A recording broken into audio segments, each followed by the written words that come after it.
La curaduría de esta exposición tiene algunos ejes claves. Uno es haber tomado a toda la exposición como una gran instalación. Eso marca radicalmente el proyecto desde sus inicios, porque queríamos pensar una exposición que, si bien pudiera cobijar 20 años de producción del artista, al mismo tiempo pudiera trazar algunas direcciones hacia el futuro de su producción. Es decir, no tanto una muestra retrospectiva, más bien una muestra antológica que recorriera toda su carrera, pero al mismo tiempo ofreciera alguna novedad para sí, sobre todo para el artista, en diálogo con el público. Esta idea de retomar una exposición con su obra de 20 años y volverla una instalación, la articulamos desde el otro eje central de la exposición, que es demostrar de alguna manera que el tiempo que ocurre en cada una de sus pinturas es una relación conceptual de Max con las imágenes y al mismo tiempo pudiese estar plasmada en la exposición. Con esto me refiero a que cada una de sus piezas Max hace una relación bastante asincrónica de tiempos, así como puede pintar fondos y pinturas que baja de internet, que son una referencia muy clara a periodos como el romanticismo, el barroco. Los pone en relación con pinturas o experiencias de la pintura local, como son las abstracciones geométricas. Y pareciera que esas dos pinturas y que esos dos tiempos pudieran ser irreconciliables, pero bueno, Max logra reconciliarlas en cada una de sus pinturas y de un modo bastante empático. Son pinturas que están puestas para ser vistas y agradar. Les gusta generar esa empatía, que es un poco lo que pasa con el público, digamos. Son pinturas que enganchan mucho tanto a personas que puedan conocer sobre historia del arte como a personas que no. Porque si bien la relación que él tiene permanente con la historia del arte es muy profusa, también es una relación que es cordial, que es amable, que es sustractiva porque él retoma algunas imágenes de una gran cultura visual del occidente, pero que tampoco es tan específica y críptica para un ojo no entrenado. Al contrario, es como quien busca la belleza. Bueno, Max busca la belleza en referencias de la historia del arte y la historia visual occidental.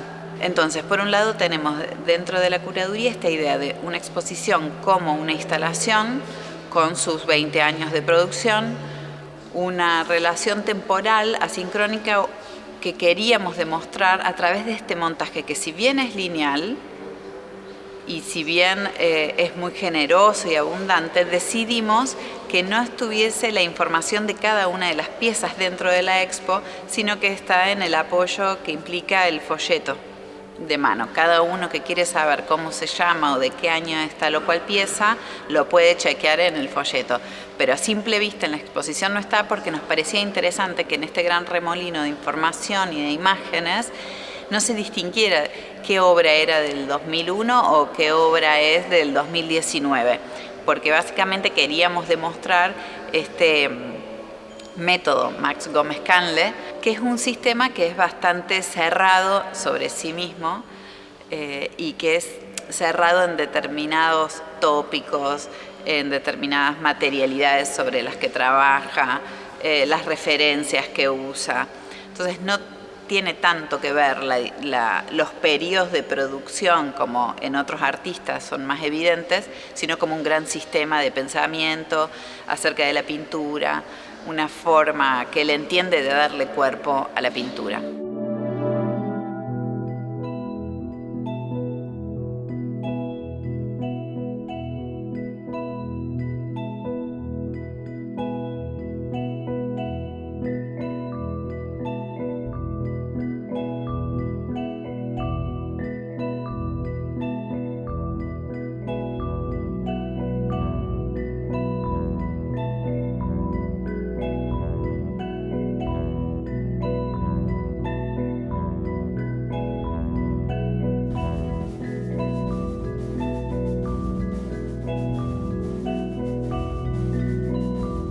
Hay un trabajo todo el tiempo con respecto a el objeto de la pintura. Yo decía, bueno, la pintura es una imagen dotada de cuerpo. Es imagen dotada de cuerpo. Este cuerpo es la pintura, es el soporte de la pintura y es el objeto al que ha sido confinada la pintura, que es el cuadro. Entonces, este cuadro está acompañado hasta por una historia de la mirada, ¿no? Hay una historia de la mirada que es fisiológica, realmente, que tiene que ver con que la mirada más arcaica daba mucha más importancia a lo que veíamos con el rabillo del ojo en la periferia, que son los peligros que acechan, y a lo largo de la historia se va haciendo más central, al punto que hoy lo más importante está en el centro, siempre, de la imagen, y en el centro del cuadro también está lo importante, y hacia los costados, hacia la periferia, está lo que es menos importante. Y lo que es menos importante es el marco, que es esa especie de escalera, traspaso decorativo entre el mundo de la ficción y el mundo real.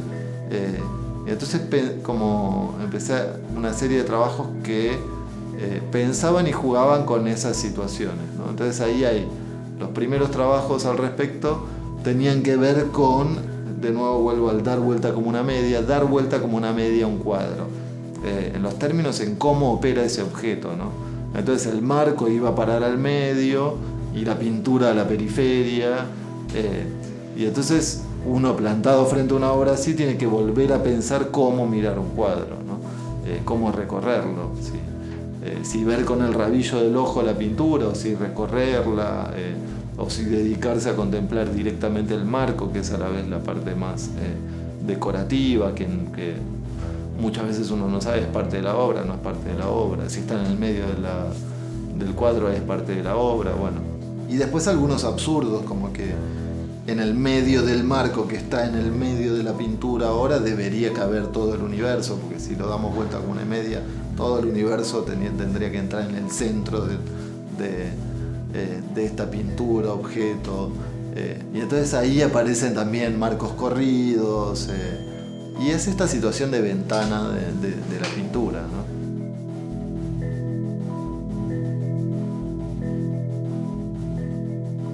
Y el otro aspecto central también de la exposición es que este diseño de instalación con esta obra antológica y anacrónica pudiese darse al mismo tiempo que obra nueva. Y esta obra nueva tiene características particulares. Por un lado, hay una gran instalación central, que es un gran panorama, un formato en el que Max no había trabajado antes, sin embargo, es bastante natural al tipo de imágenes con las que trabaja. Y le pareció que era la oportunidad de hacer esta exposición en el Museo de Arte Moderno para trazar esta otra dimensión en términos de escala.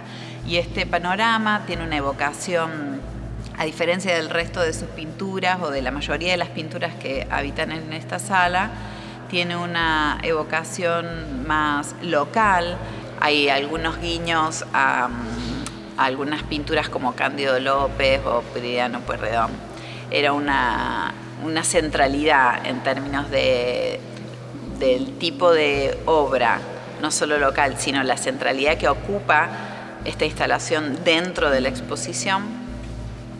Y además, otra instalación en el comienzo de la exposición o en la antesala de la exposición, con unos óleos, una serie de 5 óleos, algunos de ellos caprichos italianos que él copia, donde los óleos están trabajados directamente sobre los muros del museo.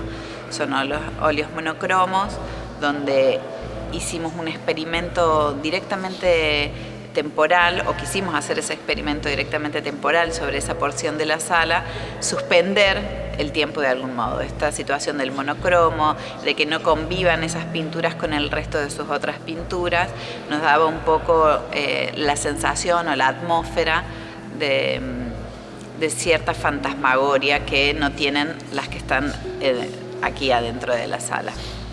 Todas estas dos instalaciones nuevas que él propone, que son ligeramente distintas no solo en su escala, sino en el tipo de materiales que usa, están todas asociadas por un gran diseño de exposiciones que abarca toda la exposición.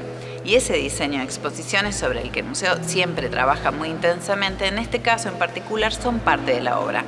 Entonces la plataforma que se diseñó para acompañar el gran panorama y telón en el centro de la sala, así como las molduras de las salas, las bases en las que están algunas piezas escultóricas o algunas piezas en papel, también fueron diseñadas específicamente pensando en evocar en un salón decimonónico de pintura, volver como a ese lugar bastante histórico, una relación como bastante literal de la pintura con el salón decimonónico, con la producción de un hombre y de un varón pintor.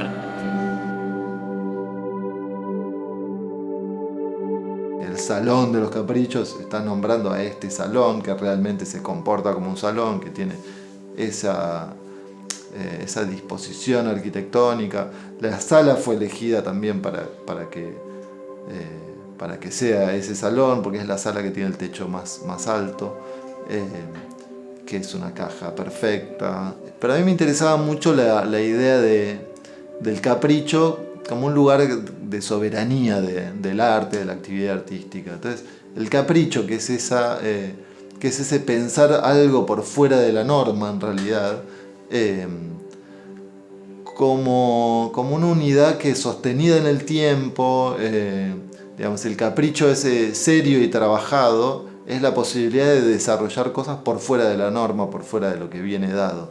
Entonces, ese es un lugar de soberanía del arte, esa posibilidad, al no tener que comportarse como una ciencia, no tener que comprobar todo, esa posibilidad de lanzar una sonda a un lugar imaginario o caprichoso.